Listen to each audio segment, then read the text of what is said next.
In today's video tutorial, I'm gonna walk you through how to unblock people on Facebook.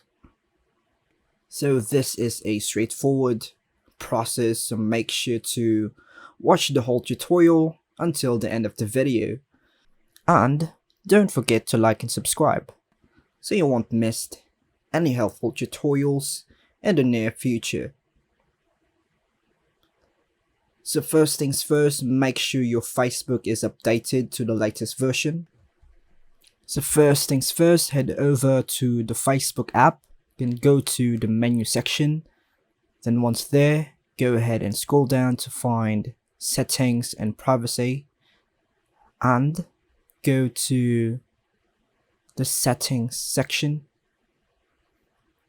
Once here, go ahead and scroll down to find the blocking, so tap on that. In this section you will see the list of your friends that you have been blocked. To unblock them, you have to click on unblock. And that's all for now, folks. Thanks for watching.